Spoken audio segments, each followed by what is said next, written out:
I thank my true friend from the state of Rhode Island, David Cicilline, who chairs the LGBT Equality Caucus. Thank you for yielding. I want to say that Pride is always a very special time of year. It is a time of protest, a time of celebration, a time when we remember the struggles, honor the trailblazers, and appreciate the progress that we've made in the fight toward equality. Throughout our history, LGBTQ people have been denied their basic rights.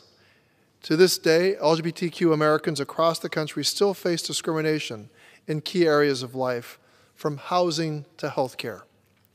And while the Supreme Court has ruled to expand non-discrimination protections in employment and made marriage equality the law of the land, in 29 states, LGBTQ people aren't fully protected from discrimination. That's why we are working hard to get the Equality Act signed into law. Discrimination in this country has also been enshrined into policies at every level, including in the military. Despite this, thousands of brave LGBTQ Americans have still stepped up to serve our country in uniform. For decades, LGBTQ members of the U.S. military and veterans have faced discrimination stemming from official military policies, including Don't Ask, Don't Tell, and the trans military ban. Before Don't Ask, Don't Tell became an official military policy, service members who were LGBTQ had to hide their identities, and those who were suspected of being LGBTQ were targeted by horrendous and traumatizing so-called witch hunts, which stripped them of their dignity and mistreated them based on a suspicion that had nothing to do with their service. Now, it is estimated that approximately 114,000 service members were discharged on the basis of their sexual orientation between World War II and 2011, while an estimated 870,000 LGBTQ veterans have been impacted by, quote, hostility, harassment, assaultive behavior, and law enforcement targeting, quote, by discriminatory military policies. Many LGBTQ veterans who were discharged on discriminatory grounds are unable to access their VA benefits, and those still serving face inconsistent protections that make them vulnerable to harassment and put their careers at risk. But the true extent of the harm caused by discriminatory anti-LGBTQ policies in the military and at VA is not known or well understood. To remedy the harm that has been done, we must reckon with the truth of what happened and understand the disparate effects of discriminatory military policies on LGBTQ people. And that's why I've introduced the Commission to Study the Stigmatization, Criminalization, and Ongoing Exclusion and Inequity for LGBTQ Service Members and Veterans Act, otherwise known as the Commission on LGBTQ Service Members and Veterans Act.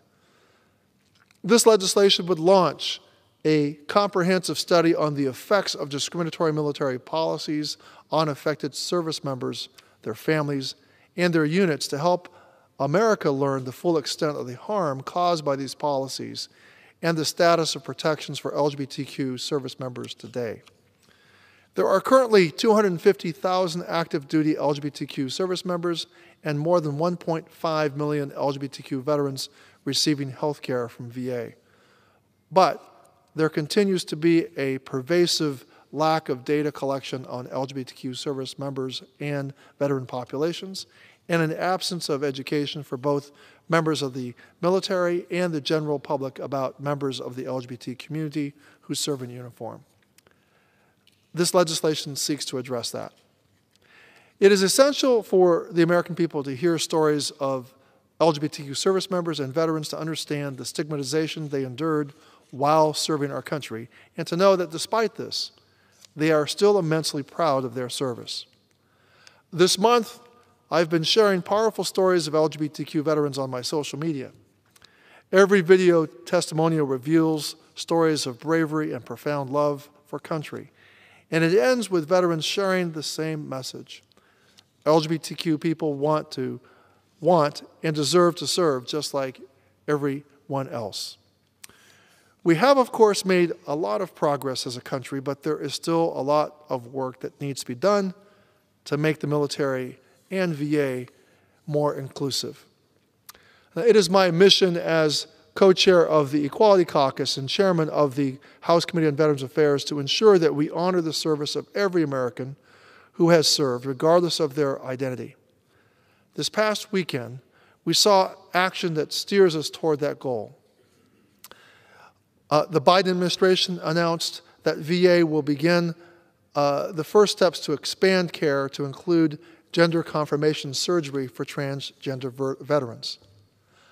This is truly a first and incredibly significant step that the VA has taken, and I applaud VA's decision. Veterans in need of gender confirmation surgery should not have to seek health care outside of the VA healthcare system or navigate complicated processes to get the care they need. This announcement will be life-changing for many, and it's the result of years of hard work and advocacy on behalf of trans veterans and allies.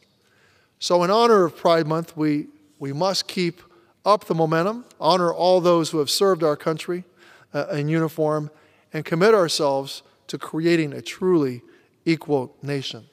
And now I would like to yield the floor to a tremendous friend from the state of Texas, somebody who has been a distinguished leader and advocate on behalf of LGBTQ people in his own district.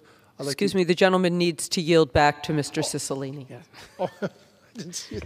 You changed it up on me, sir. That was my fault. I thank Mr. Takano for his